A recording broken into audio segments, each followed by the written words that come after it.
misfortune to be in Florida this month, so I'm chairing the meeting in his absence, and I'll ask for help from everyone up here, because I haven't done this before. This is the regular meeting of the Planning Commission for February 8th, 2019. We just started, Glenn. Bunky, you want to do the roll call? Sure. Let's see, Mr. Trunzo. Present. Mr. Perry. Present. Mr. Hubbard. Here. Mr. Weber. Present. Ms. Lucier. Mr. Strange. Here. Acting Chair, Ms. Gay. Here. David Mellon is not with us, as mentioned. This is, and Mr. Mandelis has just arrived, and so is Mr. Molina. Right. Okay.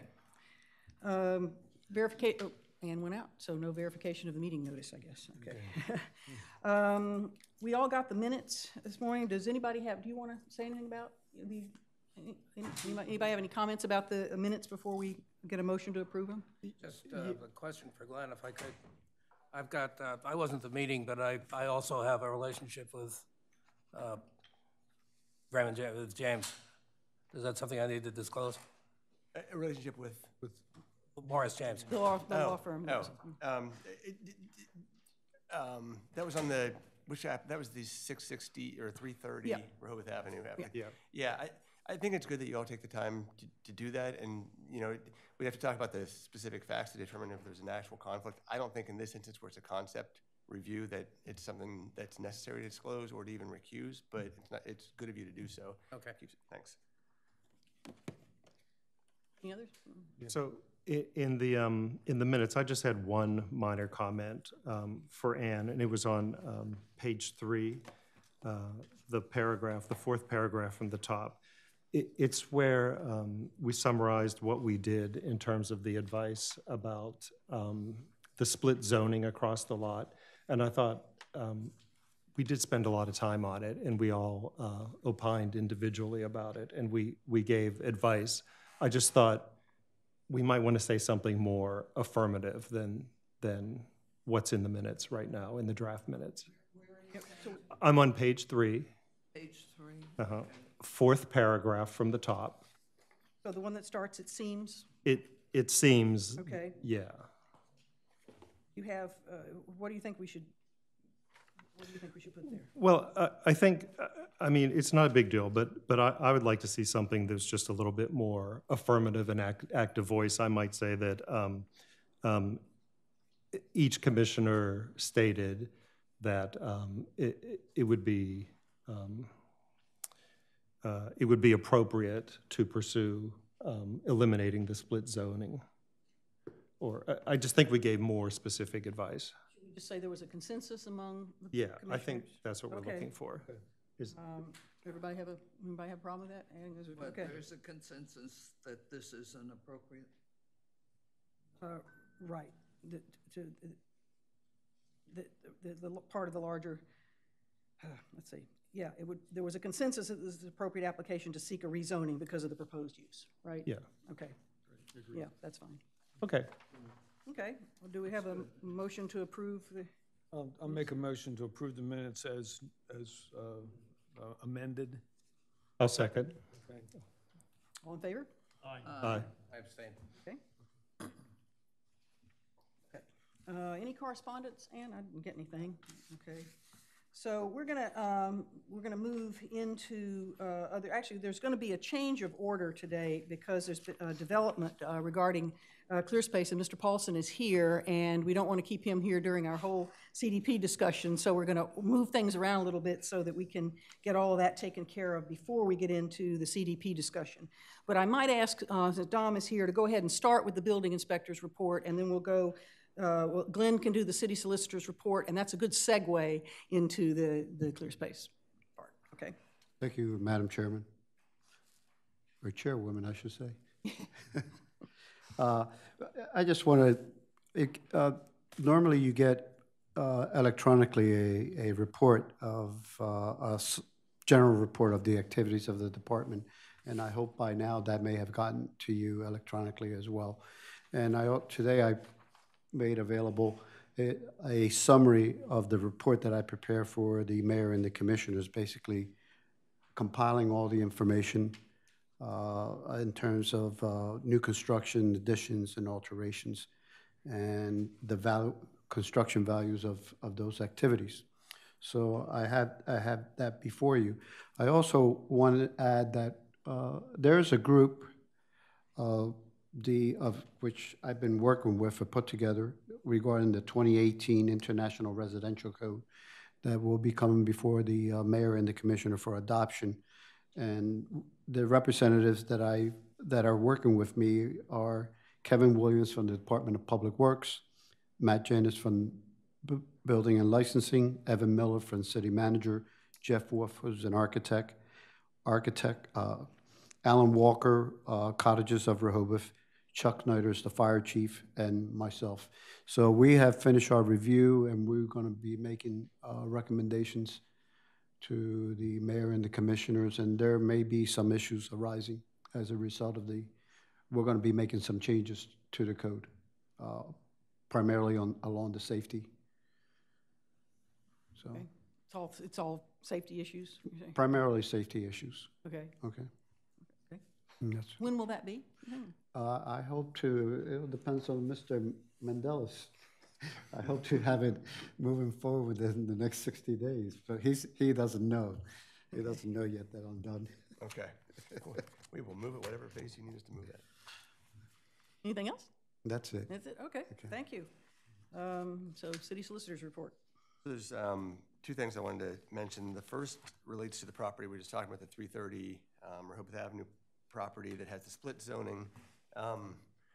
It came to light, I can't remember if it was before our last meeting. I don't think it was. No, there was some litigation. just this last week. That's right. So there's some litigation going on with that property. And just to recall, there's nothing before you formally now. You've done a concept plan review, but there's not been a formal application filed. I happened to get a letter, or the city received a letter from an attorney who's representing the property owner, J.J. Stein, against the current lessee of the property. There are two actual leases to the property. One's for the use of the facility, and one's for the land. The land lease has some provisions relating to the redevelopment of the property. The litigation basically argues that the lessee is in breach of the lease and that they were supposed to have certain things done in connection with the redevelopment of the property along a certain timeline, which they've have not achieved. So that, of course, prompted a question in my mind. If a formal application is filed before you, if you remember, your application procedure requires that the owner authorize somebody else to pursue the application. So I sent correspondence to the attorney for the owner of the property asking if the property owner was aware and whether they were going to be supportive of any kind of application. I haven't heard back yet. I've also heard from the attorney who represents the lessee, and he has said that they're not in a position yet to file their application because, remember, they wanted to deal predominantly with the split zoning first. So they may pursue that zoning change. I don't think we have the same ownership problem with that. We'll see how that pans out. But if they file that application, that would likely be referred to you all to make a recommendation on the zoning. But I don't think we're going to have to get into issues of ownership because this would purely be a question before you all of what's an appropriate zoning for the property, and that doesn't really relate to ownership. So there's any questions about that one before I move on?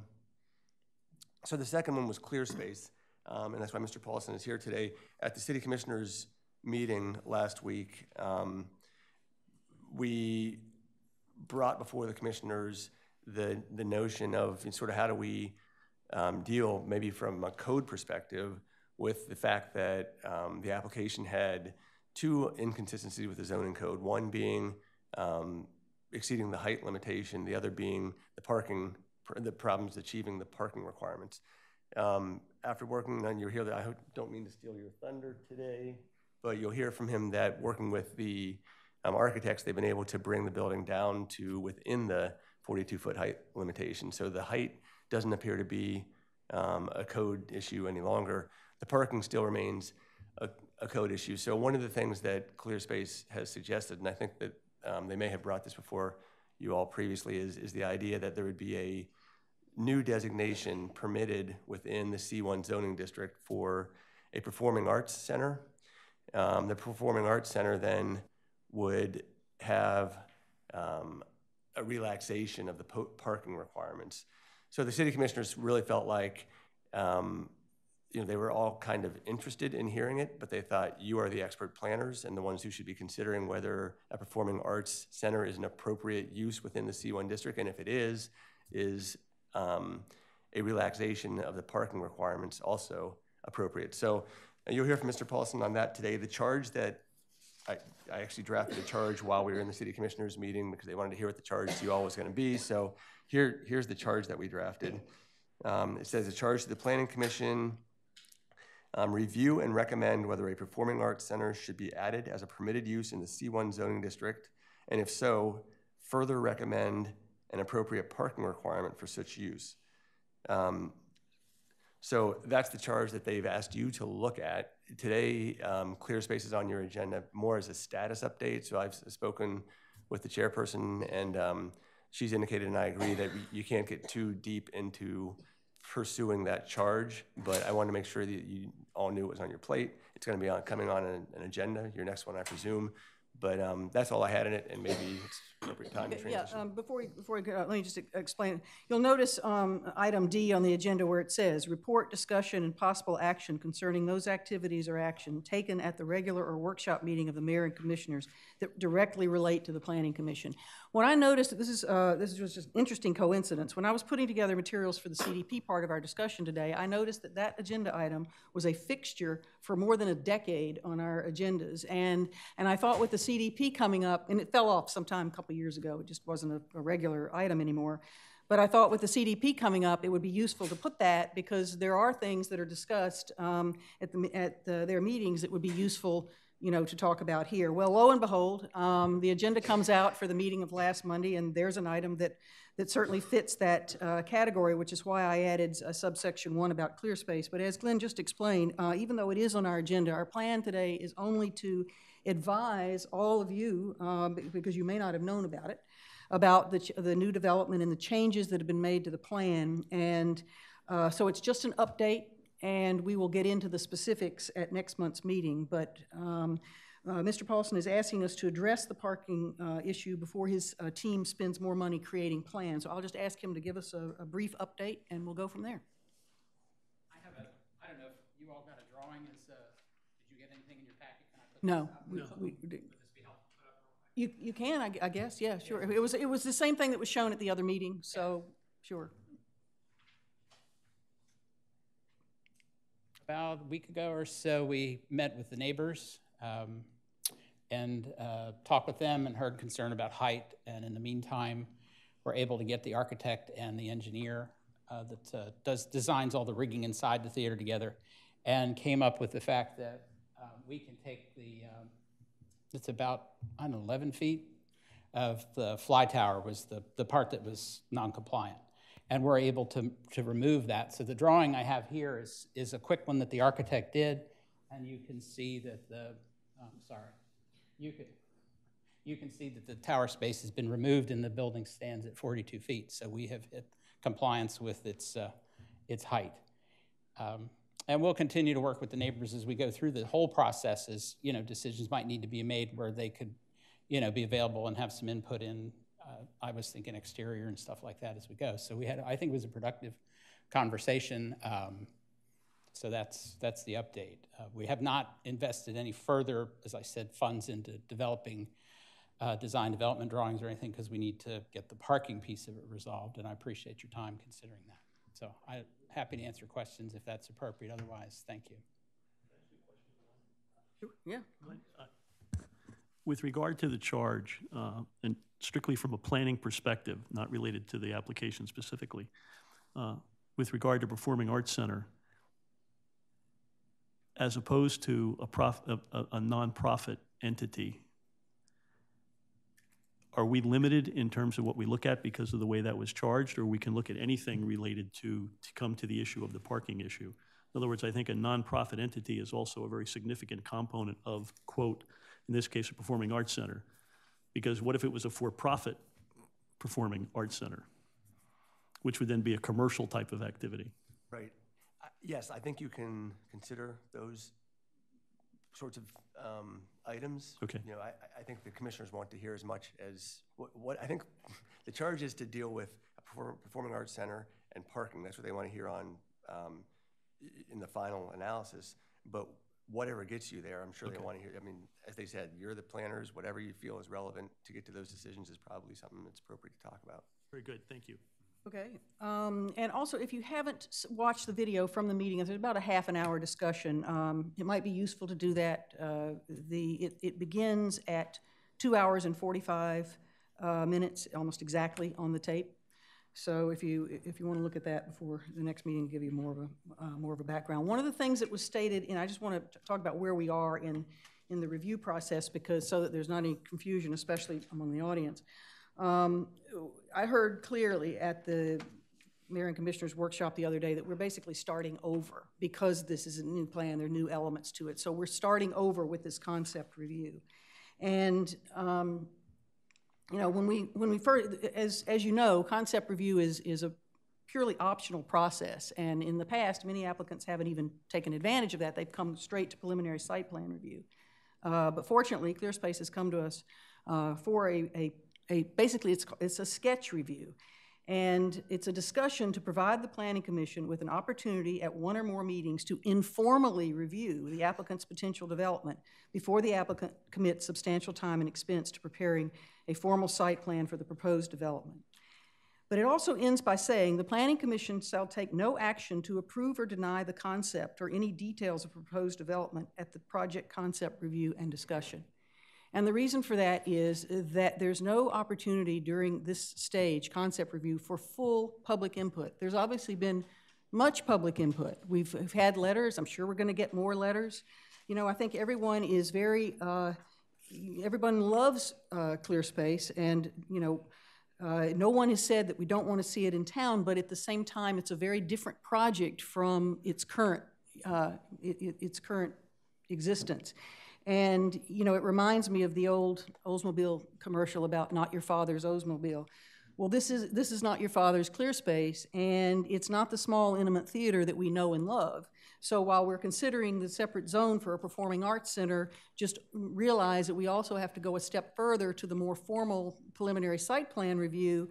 And, you know, while ClearSpace has a storied past, it's brought valuable arts to the city and great educational programs, we're looking at the physical structure and the physical environment that we have to deal with now. And those are very different, you know, to be in a small place in the downtown area to a larger lot further out into town, immediately abutting a residential neighborhood in a development that's in an area that's ripe for redevelopment, but it is very different physically from the environment you're now in. So it's not, the process is what it is. It takes time to get through that. We'll get through as much of the parking as we can with under concept review, but and I guess we'll try to answer this charge from the commissioners. But one issue that I have with it is how do we answer that charge without going through a full public process? So there is no requirement that you conduct a public hearing per se for something like this that's been referred to, but there's also no prohibition against it either. So, you know, to the extent you wanted to take public comment, you could at your next meeting schedule a public hearing or just announce on your agenda that you will be taking public comment. It doesn't have to be per se a public hearing. But you've been a body that typically wants to have more public input even than is legally required. So that's one opportunity to do it. Of course, there will be an opportunity, not helpful to you, but helpful to the commissioners. The commissioners would have to have a public hearing before they could adopt any changes that you recommended, because it would be a zoning change. So if you were to do public comment at your level, they'd have public comment at their level. By then, there probably would have been ample time to hear from the public before making a final determination.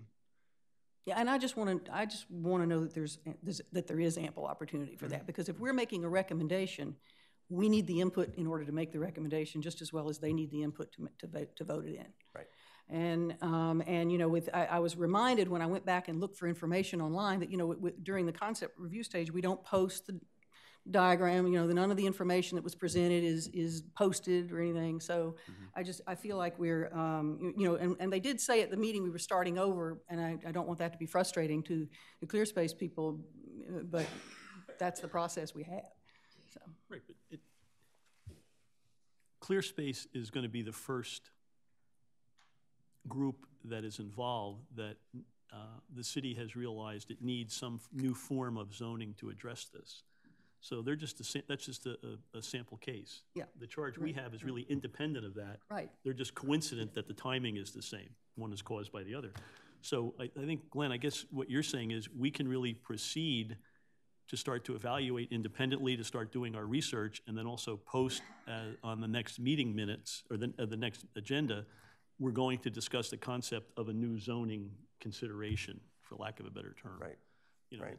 ClearSpace is going to be one of the first people that would take advantage of it, but it's really in the larger context of the whole city. Well, that's right. It would be a new permitted use for Performing Arts Center, and it would be certainly in the C1 district, maybe in other commercial districts as well.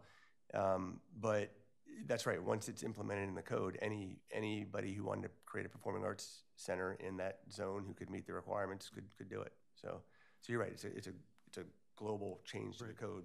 Okay. ClearSpace would be the first. So we are looking at all aspects of it, not just the parking, even though the parking was a specifically named element. We are looking at all aspects of creating this zone. You're certainly looking first at, do you want Performing Arts Centers to be something? Now, the chair pointed out to me that theaters are already permitted within the C1 zone. So what really inspired this is when you look at the parking requirements, the off-street parking requirements, none of them perfectly fit theater. There's institutions, what was the other one we looked at?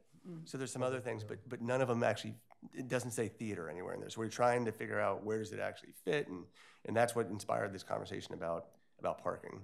So, but the first question is, are Performing Arts Centers, as they've been defined by Mr. Paulson in some correspondence that I can get to you all, you probably all have not seen that correspondence. They don't have that. So we'll forward that to you so you all have. And it's in the video. He read the definition. So there's a definition of Performing Arts Center that he's suggested.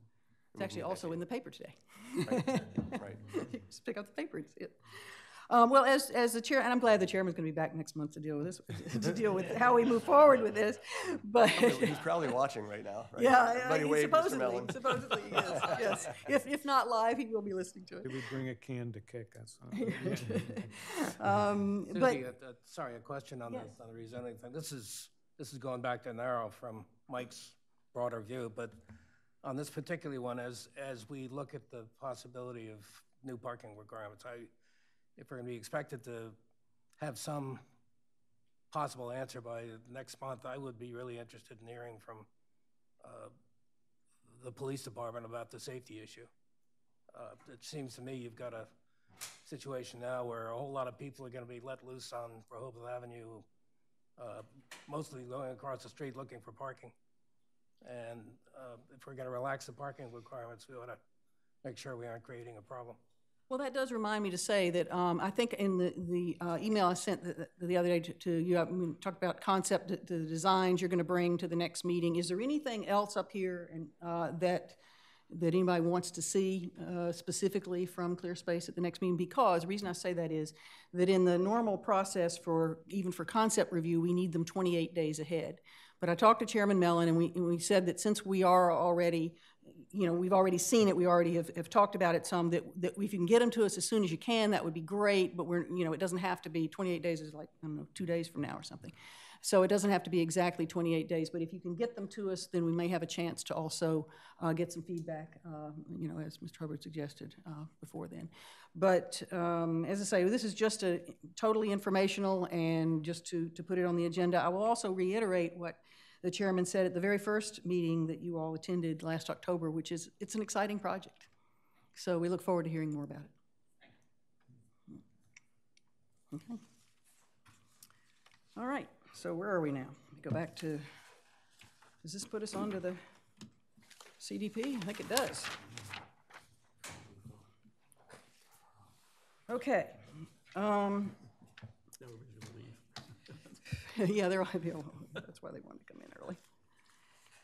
Okay, I actually have some updates that I didn't get until Wednesday of this week, so I haven't even had a chance to really study them in detail, but I want to talk about those before we get into the topics. And just as in terms of timing, when we discussed at the last meeting that you all would, submit one or two topics that you thought were priorities for the next CDP, I got actually a minimum of 3, and I think more like 4 or 5 from each of you. And I didn't want to leave anything out because they were all really important. So I incorporated them all in here. I grouped some, but basically everything anybody has put forward, you'll find in here. As a result of that, it's very meaty. There's a lot there, and there's no way for us to, even in an hour or an hour and a half, talk about all of them in any kind of exhaustive way. So my suggestion is going to be, when we get to that, we have some housekeeping to do before we get to that, but when we get to that, to maybe spend 10 minutes on each topic, mostly just deciding if the topic is, stays in as a priority or whatever, and then to figure out how we might move forward to having public workshops to talk about those topics. Because one of the things that I did for homework was to put together a chart of the workshops and the meetings that were held for the 2010 CDP. So once we get to that point, I'll show you the chart, and then we can talk about all these priority topics within the context of how do we plan for those meetings going forward. Does that sound like a good use of time? Is that all right? Yes. Okay. But from Debbie File, we got some new information. There is, you'll remember that we had this goal review, I guess, where we each had to say, and I believe this was our group as well as the commissioners, whether we were going to keep it in the plan, whether it was still relevant, and new items to add to the plan. And she has summarized all of that on a handy one-page handout called Goal Review. And I haven't looked at this in detail, but obviously as we go forward with priorities, we want to match up, make sure that what we said should be a goal going forward is actually. And then even more, the one that has even more content is a 7-page handout called Action Item Status Review, where that column over on the right, current status, is, I believe, pretty close to verbatim each individual person's response. So you have the little hashtags between each response, but that again is a collection of everyone's comments on the action plans that were part of the previous CDP and what the current status of them is. And the reason it starts with number 5, it goes from 5.0 to 9.0, I guess. And the reason it starts with 5 is, of course, the first few chapters are the introduction and the visions and the history. So the action plans don't actually kick in until chapter 5, and that's why this document starts with chapter 5. So we got that from her. Then the other thing we got was a copy of a few of the slides from the workshop in December, where she gave us homework. So what I got from her on Wednesday, in addition to these attachments I just told you about and these slides, were the homework we were supposed to do with the survey. And in her mind, we were supposed to spend the January and February meeting taking all of our collective ideas from the survey and putting them into a form that they could then use to cut down and edit. And they were happy to do the editing. That really wasn't the issue, because I know some people commented that, well, this or that question is good, but it includes agriculture. We want to take that out. So they're prepared to do that kind of editorial work, but they wanted us to basically take the large survey, the one that had the 200 questions, as well as the ancillary surveys, the ones that were from resorts and coastal communities, and put them together. So I asked her to send me what she had so I could get a sense of what it is we didn't do. And she sent me 573 pages. So I now realize why we didn't do it last month and why we couldn't possibly do it today. Did you read them all? I scrolled through them all. I was scrolling pretty quick. And what I realized was, and I went back to her and told her this, and I talked to David about it as well, that there were different response styles, such as I sent back all of the documentation because I online highlighted the questions I wanted, like with a yellow highlight, but I basically sent everything back. Some people did a cover memo where they just listed all of the questions that they wanted, and some people had additional comments beyond that. So those of us that sent the entire packet back, the entire packet's in there. Those of us who just did, memos, all that's in there. And my feeling is that the very first step should be for someone to take the survey, the original one with the 200 questions, and then take all the response and make a note of which ones were selected and which ones were selected by how many people, add to it any new ones, and provide it to us, and from that we can cull the questions that we think would be best for the survey. But in conversations I have had, both with the chairman as well as others, do not believe that we should do that, because it's not, it's very time consuming, and we don't really have the tools to do it. Whereas I think that KCI hopefully does have the tools to do it, and she has said that they would be willing to revise the survey, up to 3 times. And my feeling is this is step one. And if it gets revised 2 other times, okay, but that they need to come back to us with something we can use. It's not 573 pages. I agree. Yep. So that's kind of where we are. And then related to that is, so we're behind, because that would have been due next week, figuring that this was the second meeting we were going to be working on it. The meeting in March is supposed to be a joint meeting with the commissioners, both the data reveal, and I guess there was going to be some presentation of the survey in that as well. She raised the question of, well, if we don't have the survey yet, can we have that meeting? My feeling, and again, this is open for discussion, don't let me do all the talking. My feeling was, what do the two have to do with each other, that I can't wait to see the data. So I wanted to have the data reveal and at least talk about where we are with the survey, not necessarily have it in final form, but, and to some extent, I think the data could inform how we finalize the survey in some respects. But, so I'm still hoping we have that meeting on March 8th. Thoughts about that? I'm just wondering if it needs to be a joint meeting. Well, I think the intention was to have it joint because of the data reveal. It wasn't so much, but I will ask that. I will ask that. We got a lot of places where we're not in sync. Right. The Planning Commission. Right. With Debbie and her group. Right. And it might be better to get those resolved without involving the commissioners. Okay, well yeah, we could certainly, we could. Okay, all right, so is there a consensus then that we would not have the joint? Yes. That we would instead focus on, but we do want her to come and present the data. Yes.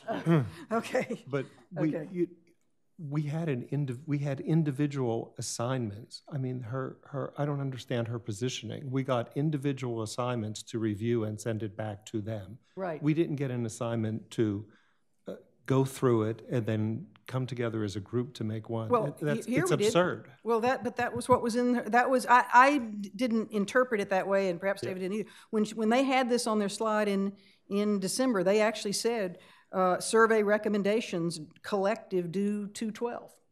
Collective. Yeah, meaning and that's what she meant. Yeah, and I didn't realize that. What does she have besides what's here? I mean, what is she going to bring in as far as data besides what we numerical data. I mean, census information, all the building licensing, all the rental license. From the city, right, from the city and other places. And my sense is they don't have it all yet, but they're getting there, and they're which is going great. to put all that together? We're not going to have one of those, I mean, I don't know how much, I can't remember right offhand, and I guess Evan's not here, how much data, what there is. There's a list, I think we have a list somewhere of the various sources. Okay. But it all comes from the city. So it's all that data that they're going to bring into us. Right, Okay. right. Right. Do we want to repeat that for the city manager's benefit who just walked in the room? Have a seat. We were just talking about the survey and the fact that we were behind, and the fact that Debbie wanted to include the survey with the items on the agenda for the joint meeting. And the consensus up here was that maybe we should have the meeting in March as the data reveal, and to talk about the survey as well as other elements that we may not be in sync with Debbie, but not have it as a joint meeting and put off the joint meeting. Something, or else having a special meeting for it, yeah. something like that. I think that was the consensus, is that we would still have her here in March, but it wouldn't be a joint meeting because we, I guess, aren't ready. Okay. So then going down the list of the other homework, survey recommendations, we talked about that. I had actually forgotten that she mentioned city photos, and I'm not sure if anybody else can give us any color on that, either Sharon or Chris. I believe she wants, if anybody has any photos of anything in the city you think is interesting or useful, that's what she wants, right? Is there any guidance on what those should be? Just. Does she want old ones or present ones or what? I don't know. She hasn't said. From the museum or from? I don't know that it's. I don't know that it's that. And you know, maybe it's the sort of thing if we don't know yet, we can ask her next month and get those to her in short order after. I think we want photos that are appropriate. Yeah. Yeah, it may be for purposes of, you know, the new CDP, that historical photos may not be of great value in thinking ahead 10 years, but looking at current photos where there may be problems that the photos will reveal for us to take under consideration. Yeah, I think that's probably would be very useful. Yes. But I think those can be taken as we see what we need, you know, too. Well, yeah. I mean, if anybody has anything, by all means, you know, send them to her, copy David or whatever. But I mean, that was on there. Now, the organization contact spreadsheet was another thing we were supposed to do. I have taken a first stab at that, actually, and it's attached. Sorry, we're going out of order here, but I was trying to do the KCI stuff first. On my chart here with the previous meetings, the third page says organizations. Actually, no, it's not the third page. It's not attached. It's a separate one-pager. So it says at the top, organizations. These were the ones that were mentioned, you know, for the last CDP, as well as, I mean, I think all of them were mentioned in the last CDP. I don't think anything's new. And I'm happy to put it in a spreadsheet for her and get it to her by Tuesday, but I want to make sure I got them all. Are we missing anything? I'll read them off in case anybody in the audience can think of anything. Okay. Camp Rehoboth, the Country Club Estates Property Owners Association, the Rehoboth Beach Art League, the Rehoboth Beach Dewey Beach Chamber of Commerce, the Rehoboth Beach Historical Society, the Rehoboth Beach Homeowners Association, Rehoboth Beach Main Street, Save Our Lakes 3, and the Village Improvement Association. The Art League is not in our city. Right. I mean, and it was part of it was mentioned in the last one. I don't know whether a presentation was made to them. I don't know, but it was mentioned, and that's why I put it there. Okay. But should we take it out? No, I mean, I like it there. It's just that it's. Yeah.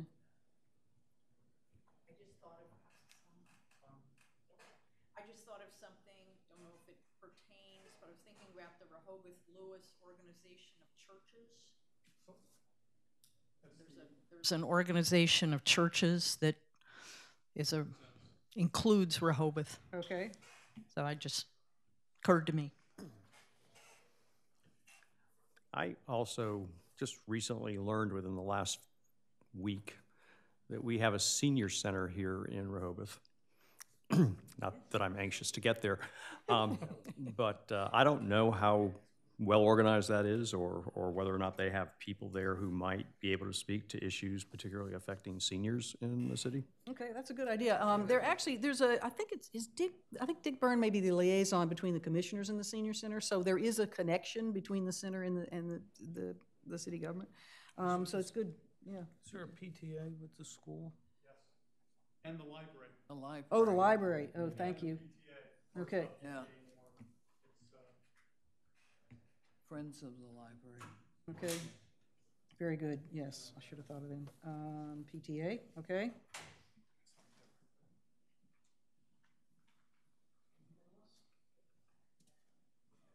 Or any other joint things with Sussex or Lewis or anything? There is a county-wide cities group. Well, you talking about like SCAT? Yeah. Mm-hmm. Yeah, I don't know if, yeah, I don't know. Sam was always involved in SCAT. Right.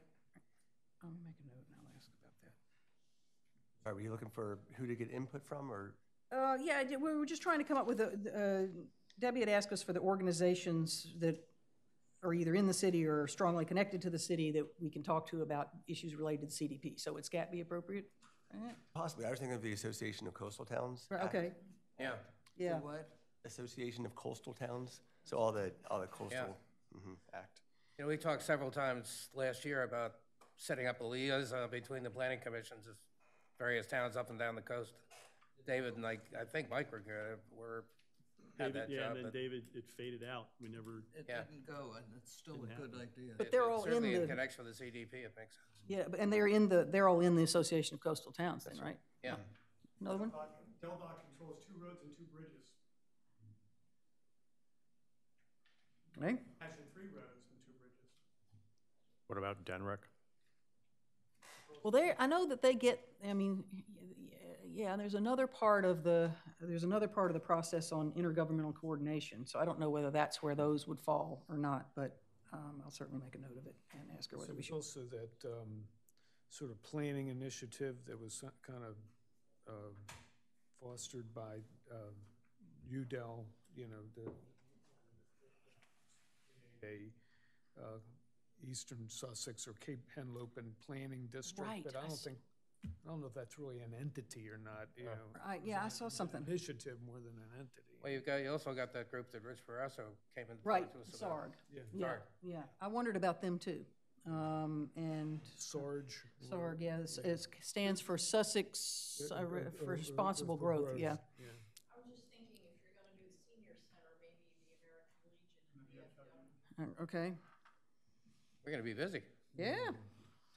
What about the Board of Realtors as it relates to Yeah, okay. issues and those Is kind there, of is, things? it's the Rehoboth Board of Realtors or? Sussex County. Sussex County Board of, oh, right, of course, yeah. Okay, and there was actually something else I was thinking of just when you mentioned. Realtors group, isn't there a Realtors? Well, you just said Sussex Oh, County we Board of just said- Realtors, okay, yeah. sorry. I can't hear. Association Coastal, there was something else related to the coastal towns I was saying. Oh, Chris Basin's group, Inland Bays. Oh, yeah, You want to put Inland Bays on there? Or not, I mean, they're not, yeah.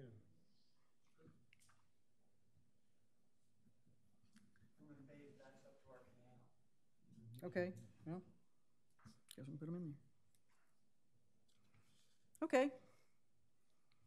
Well, if you think of any more, let me know. That's a nice big list, and like double the number I had. So the other, in addition to the organization contacts, the other spreadsheet is this large formatted one from Debbie that's in your packet that says event information. And this list came from the city to her, and it was an attempt to list all the big events during the year so that she could figure out which one to have this launch. You know, there had been talk about having this outreach event, and I believe that we had said at a previous meeting that we didn't think that was the route to go in terms of how to start the process, but perhaps we should talk about it now. We have the list of events, and you know, that was their idea to basically set up a tent at one of these and kind of publicize the whole CDP process. I thought we had said that wasn't a good idea. When that came up, that there would be confusion, there'd be so many outside people at some of these events. Is that my knowledge? That's what I heard as well. But again, now that we're here and we're seeing the list, we just,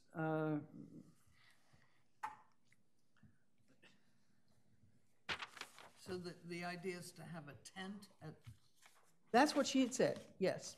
And I think part of it was, what I heard her say was that you have so many people.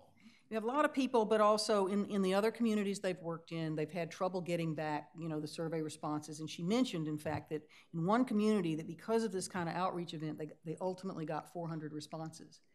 And I remember thinking at the time that when we did a tree survey, we got 400 responses in about 3 days.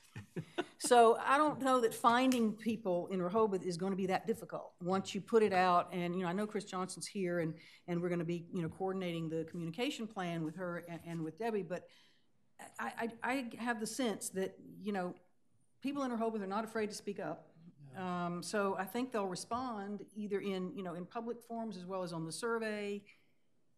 And So this is strictly for outreach? that's what it was going to be for outreach, to basically let everyone know the process is underway. It didn't even have to be at the start of it. It could be anywhere in the next, you know, 4 months, because she envisioned the survey being active for 4 months.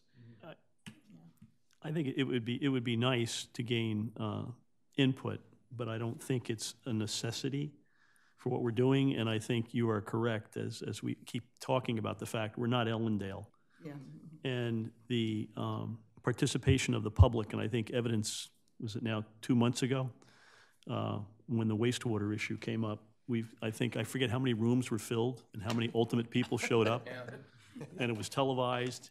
I don't think there's an issue with getting interested individuals in any one of the particular areas. And I think what happens is that I think it's incumbent upon us, although people have specific areas they're interested in, such as trees or what have you, is in that forum, you also have to be able to engage the people on some of the other aspects of what we're doing. So I don't think you go to the tree people with just a tree survey.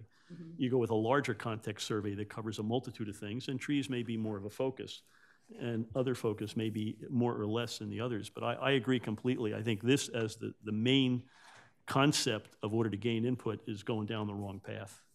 It'd be nice ancillary input, but I don't think it's needed at all for us. I think there's one, as I look at this list, for instance, fireworks. Now, where would you have a tent? I mean, I think, again, the list just came the from whole right. beach and the sidewalk sale. I mean, there's not a focal point. I just think the general nature of our community and our downtown area in particular, there are so many people who come into town, you know, who are not residents here. Right. And I think it's a nice idea maybe for some communities, maybe larger cities or something, but, you know, I don't think for a resort community it makes a lot of sense to me. We have an engaged populace. I mean, it is rare, but it's terrific. I think the question is, how do we get the questionnaire to the people? Is it?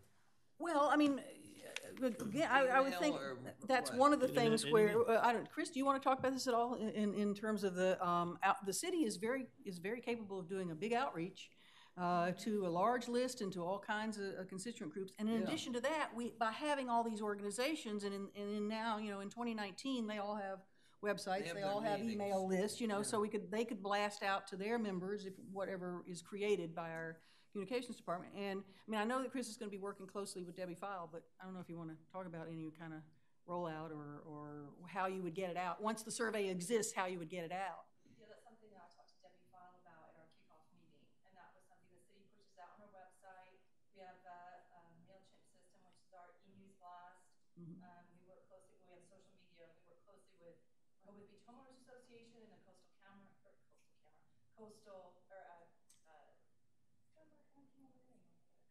Country Club Estate. Sorry, I was just looking at those photos. So they can blast that out as well. So we're just kind of waiting to get the survey and the time frame to see what we're going to do with that, and really push press releases and also all of our meetings that we have here, not just your planning commission, but our commissioners' meetings, all of our committees' meetings, to make a big push for that information as well. But digital is absolutely the way to go with that. People respond really quickly to surveys. We have a good turnout anyways when we put them out there. Is there a mailing done as part of this? Well, that's a question. Also I mean, you actually he asked about a mailing. You know, I mean, there are going to be people who won't be able to do it electronically. So. Right. So I haven't heard quite back from Debbie if that's something that is in the survey component to do a hard copy mailing. But do we not do the spring? Isn't there typically a spring mailing about? Are you talking about the newsletter? Yeah, the newsletter. So the newsletter is digital now. It's online. Okay. We print a certain amount of hard copies. And those are people that specifically requested it. Absolutely. So perhaps those people could get it. But the city has a property owners list, and it seems to me that is probably the most comprehensive list of, you know, people who have an interest in the city. I mean, it's the property owners, My recollection is that the property owners list, if they are not a permanent resident here, for example, if it's a rental property, then there is a separate mailing address for the property owner. And so it seems to me as if we're trying to get outreach to the people within the community who own property here and who have a vested interest, the property owners list is what we should be looking at. That's what we go by for all of our mailings, as well as our property-based list. And the fact that it's largely going to be electronic, I guess there does need to be some, print component, but the fact that it's going to be rolled out largely electronically also suggests to me that we don't really need the 4-month time frame. That it could be done in a lot less time. Right. 2 months or whatever. So I guess I'm hoping from that to be able to make up for the lost time of getting the survey done. I agree completely. We need that completed. We do, yeah, we definitely, I mean, that's the biggest challenge out there is getting that back to us, and I suppose this means we'll be doing it at the meeting next month as well as hearing from her on update. We may need an extra meeting. We may.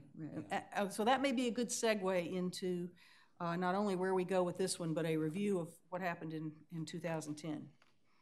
And this was really an interesting exercise. So this is the chart I put together, and Joyce had actually asked about this at the last meeting and asked David if this information existed. So I offered to go through the minutes and put it together because I knew he was going out of town. And I discovered a couple of interesting things. First of all, don't let this be too daunting, but in 2008, there were 26 Planning Commission meetings. And they weren't all related to CDP. Some of them were Saturday workshops, those are the ones listed here, related to CDP. Some of them were regular meetings. There was a lot going on that year. That's when site plan review was first initiated and discussed, and it was put into place in 2009, but they spent a lot of time in 2008. That's when Oak Grove was done, and the whole dead-end street zoning. A lot of things were going on that year in addition to the CDP. And a lot of things are going on now in addition to the CDP. So it would not surprise me if we ended up having that many total meetings, throughout the year. Now, I will say this, again, so maybe this helps. It was not throughout the entire CDP process. In 2007, there were only 11 meetings. In 2009, there were only 11 meetings. So the concentration of these meetings was really in 2008. And as I put here on the chart, the first joint meeting between the Planning Commission and the Board of Commissioners was in December of 2007. So there's a parallel there to 2007 and 2018 for us. And then you'll see there was a special public meeting in March where I guess the whole process was just unveiled. And without any particular topic, it seems like, just an overview of the previous CDP, what the process was going to be, what the state requirements were. Although, interestingly, Linda Kaufman gave a report, a whole presentation at that meeting on parking, because I guess parking was big then, too. And then that was followed by 5 workshops that were topical, all on Saturdays. And, so for benefit of the audience who doesn't have this chart, they were on environmental protection, integrated walks, paths, parks, recreation, and canal use, preservation and development, use, misuse, and reuse of land, and envision an ideal future for Rehoboth Beach. And then after the so the outreach meetings were held between April and August. Again, perfect time frame. It's when people are around. That's what we talked about at the last meeting. And then in September that year is when the drafting began with the consultant, Bruce Galloway, and the drafting continued through the fall and was completed pretty much the end of the year, January, and was, a draft was put out to the public before a public hearing in early in 2009. And I didn't go that far with this. I basically was just trying to do the public input part of it here. But that's what we did before. So I don't know, as we go through today and talk about the items that you all sent in as your priorities, whether maybe we can make an attempt. I don't think we can schedule any dates now because, for one thing, David's not here. But we can think in terms of, can we fit all of these into 5 or 6 of these workshops, and is that a good plan? think so. Yeah, that we should, you know, try to find some similarities or common core, you know, topics, I guess, to kind of center things around. I'll also mention that with all the assembled here, none of us have been involved in this before. I was going to ask that, yeah. Because That's frightening. you and I got on at the same time, and I got on right after it was over. I mean, it was pretty much wrapped up. We were doing some kind of minor things, but I was in no way involved in the you know in the meetings and so forth and so on. So well, David was. David's the only one. Yeah. So I think it's going to be interesting. You know, we don't have any kind of institutional. This group here does not have any institutional memory with regard to this. I think three of us were here during the rewrite on the update, though. Oh, the Well, 15, the the update, 15 update. but not the full-blown one, you know. That we sort of agreed with what had been. Yeah, I'm just saying, you know. Were there even any workshops on the update, or that was more just handled at meetings? No. Yeah. No, I mean, we did the special topics on trees and the lakes and that kind of stuff, but,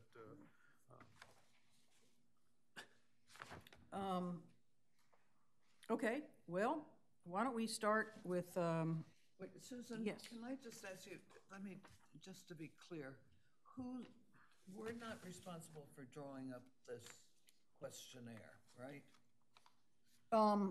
Not in terms of finalizing it. I mean, I think the idea was that we would cull the questions from the ones that have been selected by all of us. I mean, I guess the sense I have is that there are way too many that have been already selected. So what I'd like to get from KCI is a list of what's been selected from the master list, and then we would go through that and cut it down even more to be the final survey. So could they come in we're into March? Yeah. Okay. Right.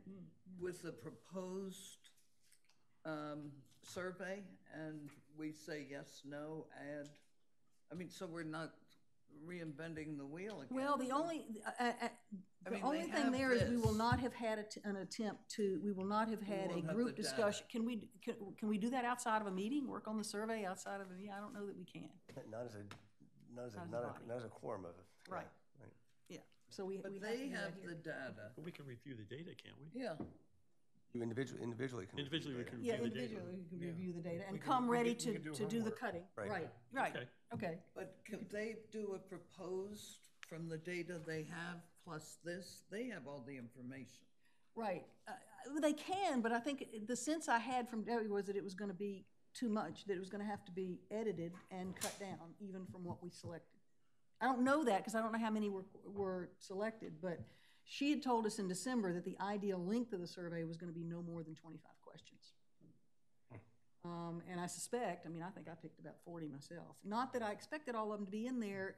In fact, I expected many of them to get cut, but I just wanted to put it there. All right, so they're, okay. And if everybody did that, then we're going to have So what should we have done? Sorry, John, I didn't. What should we have done by the end of March's meeting? What we will have? If we can get from her the cut down list, then we can maybe come to the March meeting and hash it out. We Okay. could. Yeah, it'd be a long meeting, I think, because we do have, we have ClearSpace coming back. I don't know if there's anything else. But then we have the data reveal and the other updates from her on other things. But Maybe we start earlier or something. Possibly, yeah. I hate to say this, but I had the impression going through that once we got through, there were going to be a fair number of questions that weren't on there that we should want to get. Okay. They're much more specific to Rehoboth than the laundry list that they had. Well, let me get them to try to send the master list out that they have now, or to take the 573 pages and create a master list of where we are, and then individually we can work on it and do it at the next meeting. Mm-hmm. And I think at that point they would take it and edit it and then come back to us with an almost final, but it sounds like, and maybe at that point is when we have a special meeting with the Board of Commissioners and do them at the same time, and do both of those things outside a regular meeting or something like that. Yeah, that's a possibility. Sure. Okay. Well, how do we want to tackle this list? Do we want to just start with each subject area and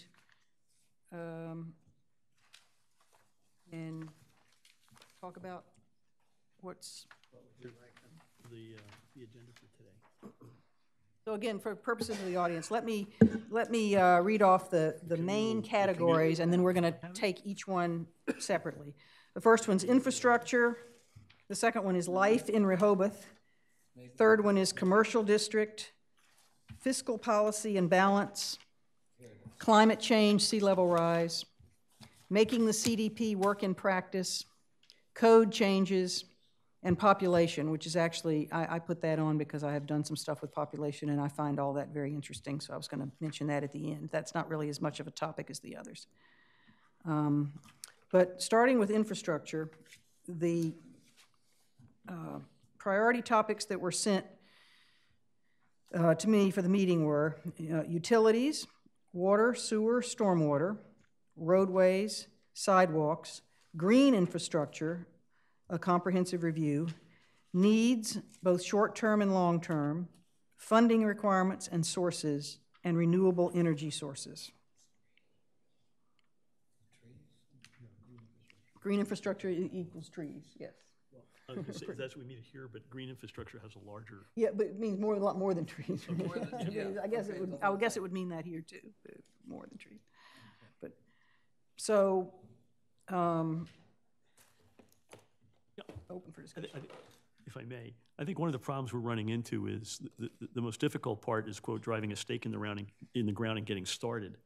And I think one of the things that we're looking for with the public is what do they perceive in the aggregate what the priorities would be? Because each of us as individuals, not as planners on the commission, can look at this list and say the absolute number one priority from one person is the commercial districts, and that's their number one. And then the other person, their number one is going to be life in Rehoboth as a generality topic. I think the issue is not so much identifying the collective priorities, it's identifying the specific generalities that we want to go out there with. Because all the individuals are going to then, and then that's going to tell us what the hell people really, really think about the CDP to make it an active, vibrant document that affects the city, as opposed to just a thing you do every few years for the state. So I would suggest that the topics you've identified absolutely are very good from the standpoint of grouping them together. That we all identified. Yeah. And I think we're already at the next step of saying, okay, these are critical issues, is then formulating specific questions. And this is where Debbie and her team, because she's done it with other towns, can now come up with more cogent, singular statements that can make sense so that we can translate them as planners.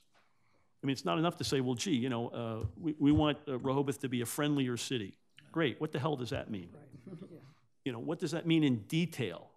So I think that's where we can get the public reacting to very good, singular, cogent questions along these categories. So you're saying the specific question should be about the main categories, not necessarily within in each part, but and allow her, I think, if hopefully with the experiences they have, to say, well, you know, you phrased this question this way, but you really need to add this, this, and this to make it impactful to get at what you want. Because that's what we're really trying to do here, is to gain insights, you know, not generalities. We want to see the aha moments. Right, exactly. Okay. I also think that, frankly, the topics are the right topics, but I also think in terms of putting it forward for input, that it would be helpful for us to sort of prioritize, you know, what builds on the next topic. Right. So right. What is most important for us to hear first, so that we have a better understanding of what we need to hear with respect to the next topic. You know, my own personal view is that maybe life in Rehoboth ought to be our starting point. I mean, what are people's expectations? Right. And then personally, I think infrastructure is next, because without the proper infrastructure, you can't accomplish any of those other goals. You're on a roll. Keep going. Yeah, really. That's great. Well, and then I think, you know, maybe, you know, climate change comes in next. Fiscal policy. And, well, I'm trying to figure out whether fiscal policy should sort of be one of the last things the result of everything else, or the results of everything else. And I'm thinking in terms of like back to life of Rehoboth, if we're saying that that's if we're gonna divide that up in terms of residents and visitors or whatever. But I mean, I'm thinking in terms of the tax-paying group, you know, which could be commercial and Right. you know, what's their appetite, what's their tolerance, what's their thing in terms of like, what are they willing to pay for? You know, I'm not saying in terms of like the planning of like the city budget, but in terms of like what's you know, like if we talk about like the ways to pay for things, what are people you know, resistant to or not resistant to, and things like that, which I think kind of fit there. To me, I think there's a fiscal component in the Life of Rehoboth piece. That's all I'm getting at. So.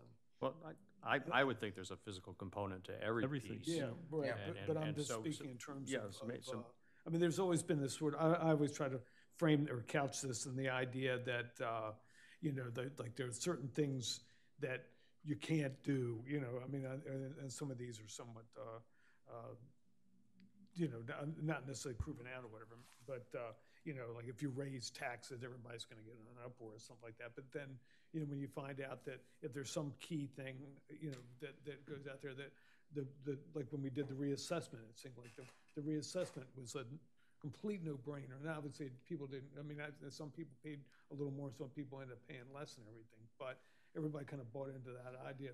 And I'm sort of interested in knowing sort of like the public, you know, what's the public appetite or the public perception of that in terms of need versus the cost of what they want and so forth and so on. So. You know, I think it's interesting that you mentioned starting with Life of Rehoboth, because I agree, and that's one of the things I thought was weird when I was putting together the list from 2010 and saw that this Envision an Ideal Future was last. You know, that seemed an unusual place for it. But so yeah, I mean, I think that'd be a good place. In fact, it maybe envisioning an ideal future is a better phrase than Life in Rehoboth. I hadn't actually done this before I did this. That's a good point. So, That's a very good point. You know, so maybe that's the way you know, to capture that. But I think both Rick and you, Susan, putting this to paper has, you know, I think it's helping to bring it together. I think maybe Life in Rehoboth is not even a first bullet point, but maybe it is what we're talking about. You know, communities of interest. You know, who's here, the population. Everybody is there with perhaps some visioning in there as well for the future. And the other bullet points are sub-bullet points on there. If this is the vision, you know, what are these other things that help us get there over the next 10-year plan? Infrastructure, the commercial district, that sort of thing. okay, so I think the buckets are good. I just think we have the lead bucket now. right, so the lead bucket would be this envisioning an ideal future. Right. Better known as Life in Rehoboth.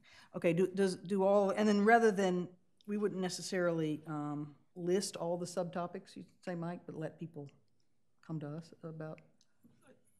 I think you need to provide some focus, because frequently when you do something like this, if you just throw out a generalization, nobody knows where they're headed. Mm-hmm. And it's easier if you provide some guidance, even though people look at it and say, well, what the hell did you do that for?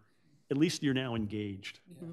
And I think that's important. So I think they know what they don't want. Right, and I think providing the few topics that you've identified in terms of bullet points, now it's just a question of ordering them at the moment and coming up with appropriate titles, and then with some verbiage, and I think we can unleash Debbie and her team as to, I'd even like to look at the 571 pages, look at the data, and then further clarify it to get more cogent questions, and then use her guidance and experience in working with other towns, even though the towns are not necessarily Rehoboth Beach-like, at least seeing some of the nuances that have occurred that we can take advantage of and incorporate that. So I think we can go faster with this. Yeah, I think this is excellent, Susan. It really does give us. Well, came from all of you. Well, no, but it's written down. Yeah. I would also like to hear from the city manager at some point of what are the major complaints that people, you know, where do we find that the system is breaking down for people? What causes the most anger? What causes I mean, we can get it probably from the Gazette, from, different places. What are the letters to the editor? We could What's call the- about 3 people that I can think of.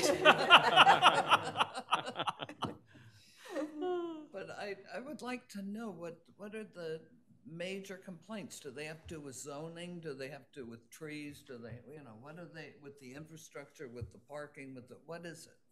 I think it would be helpful to know the negative, the Board of Adjustments. Why do people go? What's the, see if we can address some of these things in some of the negatives in a positive way. Yeah, okay. But I don't know whether you want to We don't want give any order unleash. to it at all. I Right, mean, I okay. don't think you want to color it in any way. I That's a think you good want to idea. categorize them correctly, but then that's the feedback you want to get from the questionnaire is what are the hot topics? What are the important things? I mean, is 98% going to come back as parking, or, that's going to be the top And one, these or? would be the meetings, the public Well, meetings. and I will say this, that goes back to Debbie's original plan was that there would be no public meetings until after the survey was complete, because you don't know what it's gonna show. Now, we all said at the last meeting, well, we know what it's gonna show. But we do and we don't. I mean, we think the overall topics, but we don't know the extent, we don't know different aspects. Are we saying we wanna wait and not have the meetings till after the survey, or are we saying we wanna start, or what? Well, we know some meetings are gonna be big. I mean, people are interested in some of these, and they're affected by it. Right. I mean.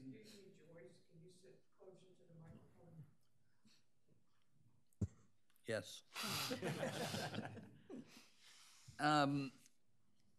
I don't know that we have to wait. I think we may get some surprising answers, but And I think that is her point, that what happens if you've already had the meeting, let's say, on envisioning a future Rehoboth, and then you get some surprising result from the survey 2 months after you've had that meeting. I mean, and I'd like to think we can do both, because not all the meetings are gonna happen before the survey results are in, so it's a little bit of both. We're gonna get that survey out and back quickly, as we've said. We determine what we're going to do. Yeah, right. I mean, when we do the survey, if we get anomalous results back, or we get things that nobody expected, and everyone says, holy cow, We can have a meeting. so we'll change it. Yeah. I mean, what the hell? The worst that can happen is, I mean, quite frankly, as consultants, they may say, well, gee, that wasn't in our budget. Okay, that means we got a lot more work on our part. They can hold fire, hang in there. We'll have another meeting, we'll get more input, and then we'll turn over whatever we need to turn over to them. Okay. But I think otherwise, we're just cavitating and not getting, starting. Yeah, I think a kickoff, meeting with, envisioning the future for Rehoboth will probably provide us with a lot of at least general Absolutely. insight from people that might even help us formulate the final survey. I mean, I agree. I don't think we have to wait for the survey to be done. That's a good idea. Yeah. I think we're gonna get some difference of opinion. I mean, we have people who want great quality. Hey, whatever, wonderful, whatever. That's you great. think. Oh, I know. Yeah, I yeah. think that's a very good idea, because I think it's gonna really give us, there are people who are here just for investment, there are people who are here retired, there are people who are here, just wanna have parties. There's a whole lot of stuff going on right now. I think I like your idea. I think that's a good start. So that would be great. What's the ideal timing for that? Yesterday. I would say April. Yeah. April, May at the latest, I would think, but. Like a Saturday, like these others were, or? It has to be, because Yeah. people come for the weekend. Yeah. And they're beginning to come in April to clean up a little bit. There are a lot of people coming in April. And I think you gotta give ample notice, enough Ample. notice, yeah. It's not. Do you, This 2 weeks is from now. do you know what time of the day they held these workshops? They were 10 in the morning, I think. I believe. There might have been some of them that were at noon. I should have put that on here. But, I mean, they went usually a couple of hours. And I will say not all of them were hugely attended. There were some that had, maybe like 10 letters, but only 6 people. But at the same time, now there's a couple of things that aren't represented on here that I have to ask, David, about that I don't understand. He had said that that in some of the meetings they had different focuses such that people came and went. Like he mentioned bikes especially, and how there was a bike group that came in. I have to assume it was during one of these, and that with all these subtopics, because as you see on this chart, there were a lot of subtopics per meeting, that people would come and go. But in addition to that, another former planning commissioner had told me that there were times when they brought the businesses in, because she was recommending, when you bring the businesses in and bring the, landlords in at one point, and the businesses that are renting at another meeting because they have different issues, and that's not reflected on here. So I think some of that may have been at the information sessions. After the first draft was written, it was taken on a road show to a lot of organizational meetings. Like, they presented to RBHA, and these weren't recorded, and these weren't minute meetings. They weren't, public noticed meetings. They were notices. They were meetings of those associations. So it's possible that that's what she was referring to with the business meeting. I'm not sure, but there are a couple things that don't seem reflected here. I guess several of us went to the ones in 2010, to the meetings. As I recall, they were in a hall, and you had one group here if you were doing trees, and over here if you were doing traffic and bike paths. I don't know, somebody might recall. They had different. Oh, I didn't realize that. Yeah, I thought they were all. I didn't think it was all just one. Because I remember going for, bike paths were relatively new 10 years ago, and that was a big one. But there was more than one activity going on. Yeah, I recall the same thing. That's right. Is that right? Yeah. And the commissioners were there also helping. They were. Were they in separate rooms, or was this all in one big room? I think we moved, where would it could have been, it must have been in the convention center. Yeah. And we went, there are a couple of rooms there you could go to. There probably weren't more than 3 or so. Yeah, I think that's at a time. But it wasn't just one huge thing. So people who were down, could, I don't know, David would know better, but I remember a division of, sitting in a circle with 10 people or something. So then would a certain number of commissioners at least attend each of those sessions and then report back? Exactly. And they had blackboards, they were, writing things, and it was very organized. It was well done.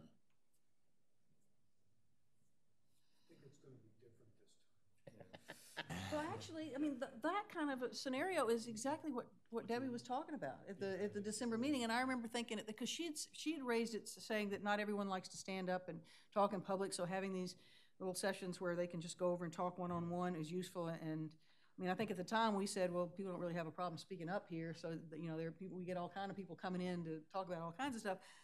But I didn't realize it had been done that way before. So it was very organized. Well, I think people don't want to come in and wait all day for their topic to come up. Well, yes, that's true.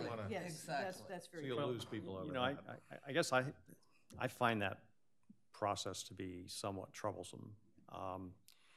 We've been saying a lot about more and more transparency in government, and it seems to me that if you have isolated groups with only a couple of commissioners attending, somebody in bikes and somebody in trees, and slant it. they could slant it, or each of us might interpret a suggestion differently, and without having the benefit of hearing it personally, you can't really make a sound judgment, in my view, on what people are telling you. I mean, I'm not suggesting at all that any one of us would in any way, misquote or misstate, what people are saying, but it seems to me as though each one of us has an obligation to personally receive the input from the people, that we're here to represent and help plan their future. I just. You can accomplish the same thing just by staggering them in terms of time. Exactly. Yeah, we could do that. We could do that. If we had 9 to 10:30 or something, so people wouldn't come into, they may have no interest in downtown and commercial, but they know that if they come in at 2 o'clock, they're going to deal with zoning, and they've got some real problems there. So I think that's a very good suggestion. Well, how do we, if we think that the first one meeting would be this envisioning a future, would we have subtopics then, and, I mean, at different times staggered, or would that be more of a general meeting as a kickoff, and then go into specifics at other meetings? I think I would favor just having that one morning, and if we're talking April, and then the next month having a staggered. Let's hear what people are saying. I agree, yeah. About the city and what their vision is, what they want. Let's hear it, you know. And I think that would be, unless anyone else differs, I think the others we could stagger. This one is sort of the context into which everything else is going to be directed if we follow it. Yeah, and hopefully our first opportunity to really publicly be able to outline for everyone, you know, how the process is going to move forward, and hopefully, you know, be able to get enough coverage, both, you know, on the city website as well as maybe, you know, the press, obviously, and that includes television, radio. By the way, I got quite out of the blue, got a call from Chris this morning that Channel 47, was it? 47 wanted to, they saw our agenda, they weren't going to be able to be here today, so they wanted to get an overview, and she wanted me to talk to them. So I did very briefly. I don't know how much will be used. She had a general question, what is the CDP? So I tried to answer that. And then she asked me some questions about some of the items on the list, and I have to tell you, my answers on all of them were, we want to hear from the public, we want to hear from the public, we want to hear from the public. So, you know, if you happen to see that tonight, and I do think she also asked about the process, and I get the sense that they will come to the meetings, and you know, it'll be a press event at some point too. But let's see, I was going to say something about vision. So it actually sounds like the staggered topics, and I wrote down May and beyond, figuring that maybe there'd be more than one meeting where you had staggered topics. To some extent, that will flow from whatever comes out of the April meeting. So we don't need to decide today what those are going to be. Right. But that it will be. I mean, that we will have a meeting in May. I mean, I think if that's what we're looking at, then we would have, yeah. I mean, if we're looking at having 5 of them, you know, we do it just like this, from April to August or something. But I don't know whether today we want to talk about how to group these others in, how to group them for the other meetings, or kind of hold that aside till after we've had our meeting with Debbie next month, till after we've had the kickoff meeting, and maybe spend time between either today or at the next meeting kind of fleshing out what that April agenda would look like.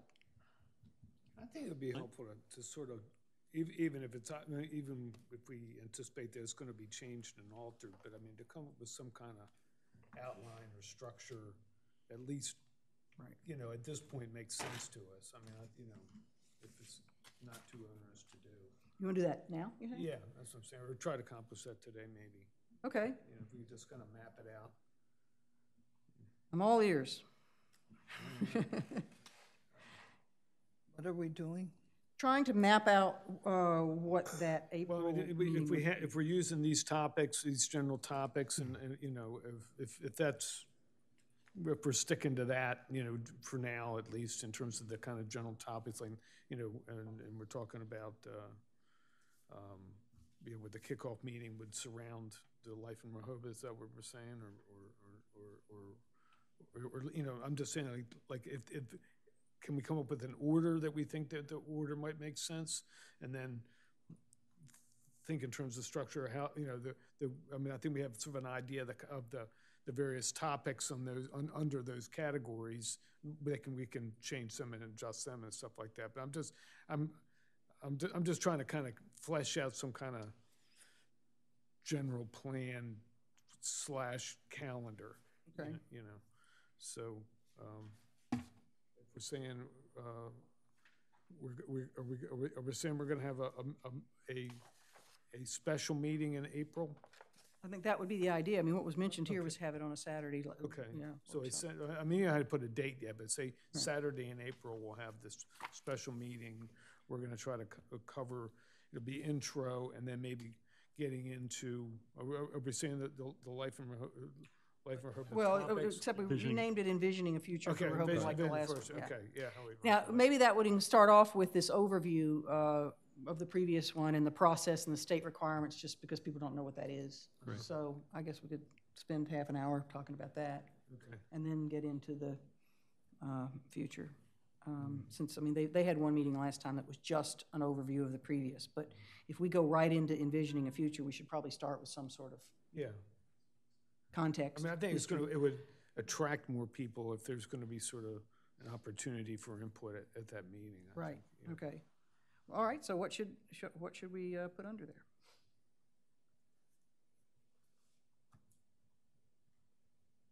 Well, I do like the idea of the staggered time thing. I mean, I don't know how we physically do it, but I think, you know, if we have like sort of a laundry list of topics, you know, some that I think are gonna involve groups of people. But I thought at the first meeting, we were gonna do a general. Well, I think we should, but I think we should be a general, but I'm just saying, I mean, how long is that gonna take? Is a general part of it enough for one meeting, or do you think we might be getting to the meat of I things? guess it will be. You think so? it will be. Yeah, I mean, I think if we did the topics so that they're broad, but also something that everybody is interested in because they're broad, then it would, there are a lot of them, Okay. you know? So, I mean, that's like what's listed on here. The question really is, how do we formulate the beginning of this meeting so that we get the focus of, get the input we're looking for? Not Right. not the type of input we're looking for. Maybe we could suggest topics for discussion, but maybe the first question in the list is, what's important to you?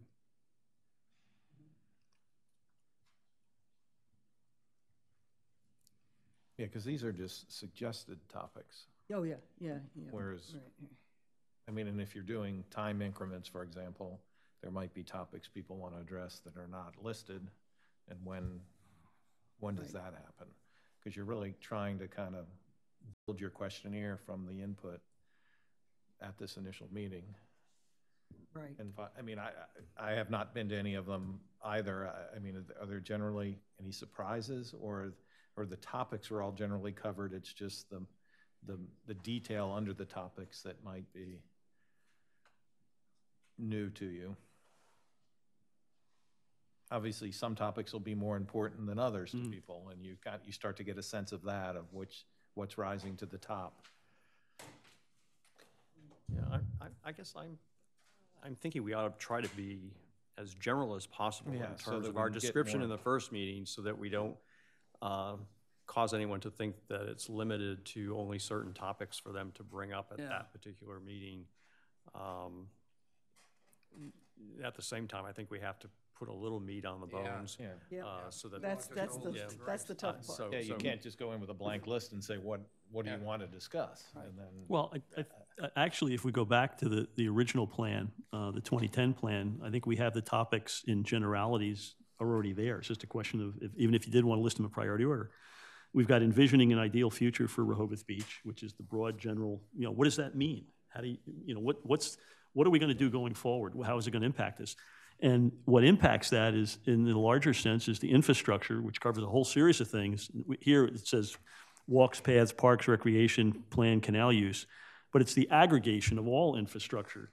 That includes water, sewer, power, et cetera. That then segues into land use. And that breaks down commercial development, residential development, et cetera, and then also the concept of preservation and development. So I think the old list, there's nothing wrong with it from the standpoint of generalities, and then we can go into more specific questions, and that in itself, I think, would guide people so they have an understanding of what we're doing, what it's all about, and why their input is important. And I'm sure individuals are going to have a particular focus on any one of these, and others they may not have thought about at all. And I know, at least when we did the review, which is a little bit different, and at some other public meetings that were held that I was a part of, there's also the aha moment where somebody goes, oh, I didn't think of that. I never realized that. I didn't know that. And I think that's the thing that we really would like to get at for the public, so that everyone realizes there is a common bond and gold here that Rehoboth needs to achieve if it is to survive in terms of the vision that everyone has. Not everyone gets everything they want, but they realize that common goals are met, and so the majority of what everyone wants is what's achieved. And I think we've already got the meat of that ready to roll, in my opinion. Are you suggesting that these other categories, while they might be subjects of future meetings, would also go on the overview meeting? I think so. You may want to phrase it a bit. Like for example, it says integrated walkways, paths, park. Infrastructure. It's infrastructure. Yeah, right, yeah. And I'd make it a little bit broader. Yeah. And then you can explain each of these fairly cogently to get the ball rolling. Right, and then you're going to start receiving input and comments, and it does create the kind of dialogue that I think that we're looking for. I think so. Okay. Well, I don't see on the last one on this list that there was climate change, and now that's... No, there wasn't then. Yeah, No. And now that's a major That's a item biggie, now, and I think people And I want to know what you can do here. I mean, they realize, they read the papers, there's, Right. The sea levels I guess changing. that goes under environmental. I would assume You that did it. environmental protection, Yeah. Right. our environment, the aggregate environment. But these are big now. Yeah, put climate change into that, or even make that the header and something. I mean, underneath it. I think if you sort of list the general topics and then have a catch-all category at the end, other suggestions from the public. Yeah.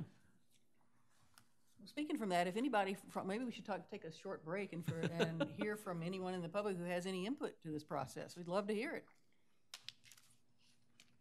Anybody? I mean, now that we've driven Going so many once, people going out of twice. here. Just left, so now we know how long we can go on.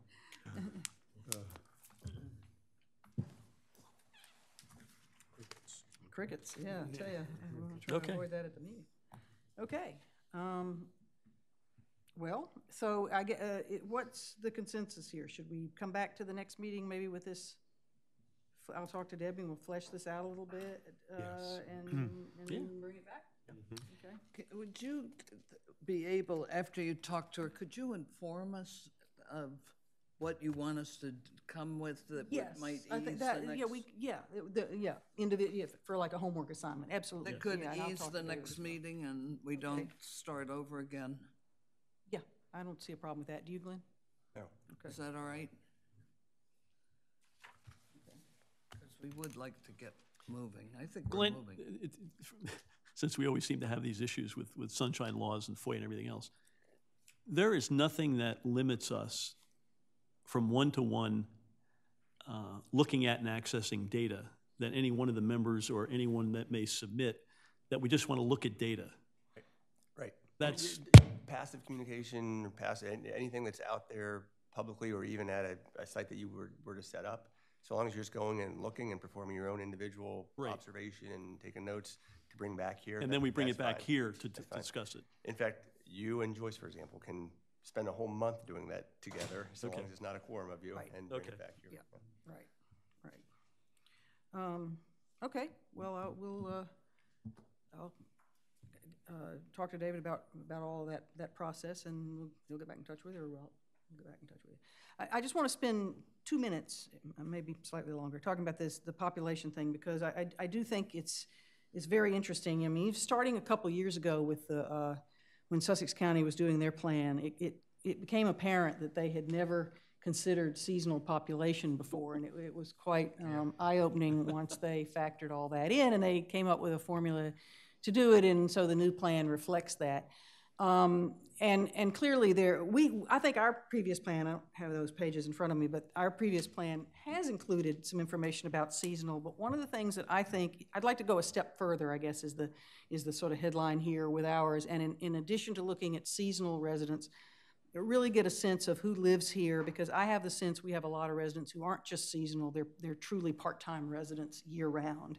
And that is not captured at all through census data. In fact, what brought this to mind was that on the survey information that Debbie sent out, the first page of the cover sheet basically said one of the issues right now in Rehoboth was that the number of dwelling units were up, but population was down. That says an awful lot. I objected strongly to that. I objected. Well, I objected to only the, like, wasn't he? So it caused me to go off and study this. And sure enough, housing units are up. The American Community Survey is showing 3,347. It was about 3,100 10 years ago. So yes, those are up. Population may indeed be down. I mean, that survey was showing only 709 of those were occupied, and that 2,411 were vacant seasonal, and with 227 being totally vacant, which there's certainly some of that. Where does this come from? I think the American Community Survey, I don't know exactly. It's a sort of an interim report from the census. That's the U.S. Census, but I was going to ask you, which date did they project from? Because the data is not consistent with any community based on the year. It depends on what census data they had. So in the ACS, it's great for aggregating stuff. Yeah, but when you get down to a specific town, it's useful on the average, but not in the explicit. Right. So if you're looking at something, the numbers may in fact be a projection that was based on a projection that was based on a projection 3 years ago. And it gets very flaky, especially, unfortunately, with communities that are further away from the mean, which we are. No question. So the ACS data may or may not be terrific. It could also be horrible. Right. Interesting. And I'm sure that, KCI will be bringing a lot of this data to us. But I realize something. Well, first of all, there are methodologies out there that allow you to get at seasonal or part-time populations. And lo and behold, it's based on things like water usage and sewer usage. So I just happen to have all that data. And I took a look at and again, this is only part of it because we don't have like the condos, because they're in they're larger meters and larger buildings, not individual. But in looking just at the 2115 residential meters, in seeing in organizing the sheet by zeros, so which houses were blank, mostly houses, blank in the first and fourth quarter. So truly seasonal use was only 349. Which meant that 1,766 properties were used more than 6 months of the year. And then the other method, that counting it like that is not part of the scientific methodology. The scientific methodology says that you take the total number of gallons used and you divide it by the average number of gallons per day. So doing that, first quarter of 2018, came up with about 1,000 houses here. Again, that's only the 1-inch meters. It doesn't count the condo, so there's a big piece missing, but it's still useful information that nearly 1,000 homes were occupied in the first quarter. And what's interesting about that is overall, the first quarter usage is very low. It's like 11% of the total. And what I had taken from that in the past was that there aren't very many people here. But it's relative. It's 11% of 116 million for the year. It's not a small number. There's still 1,000 houses occupied. The reason it seems low is because the second and third are so much higher.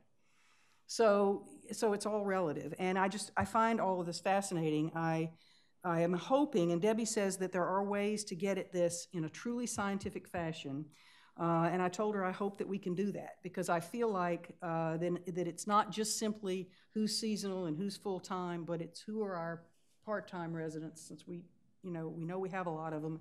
And also, equally importantly to that, is I'd like to look at rentals and occupancy, because those people are occupying residential neighborhoods for a period of time in the summer, and they use the same services we use, and for all intents and purposes, they're residents for whatever period of time they're here. So I think we need to include them in the mix as well to see really what our true impact is and how many people we're really serving and where we're serving them. I'd also like to see one more part that has to do with what residents or what people are here and are working.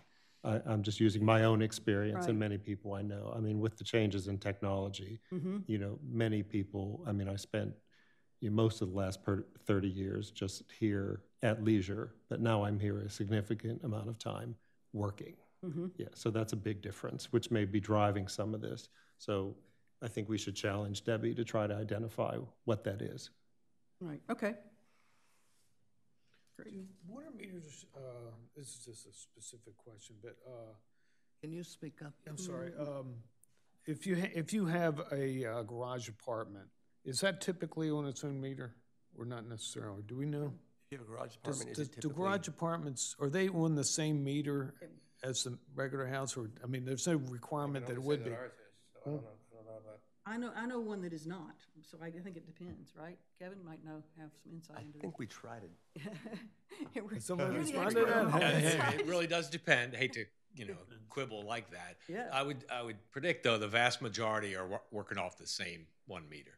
Unless you have a dedicated unit that you do nothing but rent to somebody. Yeah. Then would you go to the I hassle was just of curious installing a because, second meter? and I don't know how many there are in the city, but I would hope that they would be able to provide that that we would know that.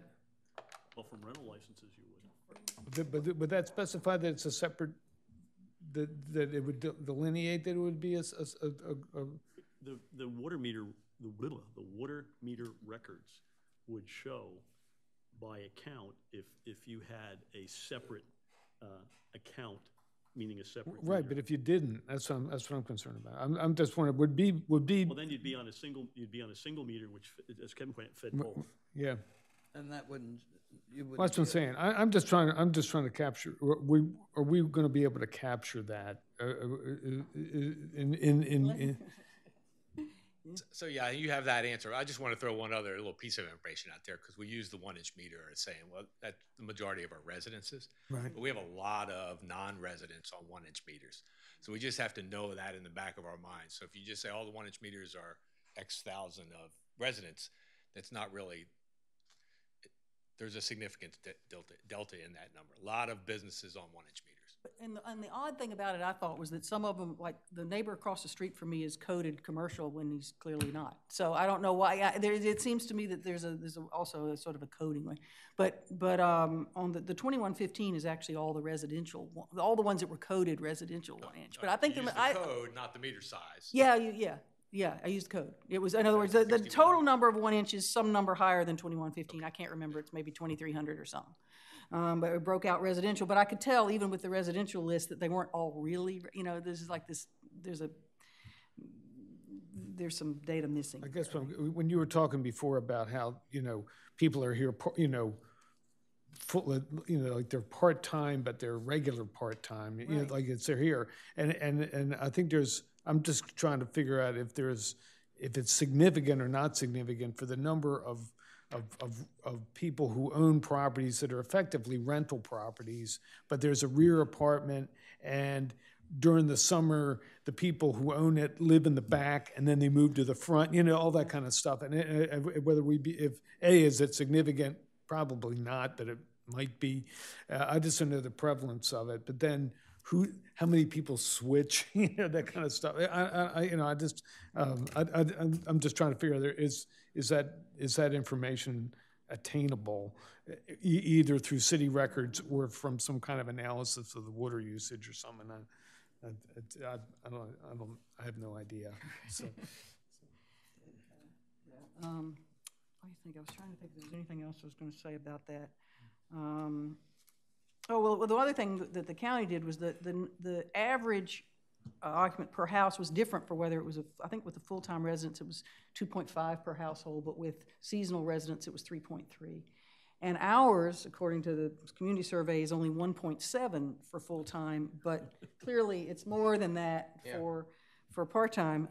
And so that's another thing that really ratchets the numbers up, is if depending on what multiplier you use. Mm-hmm. So, but I'm hoping we can get a lot of that and have more detail like that in the CDP this time.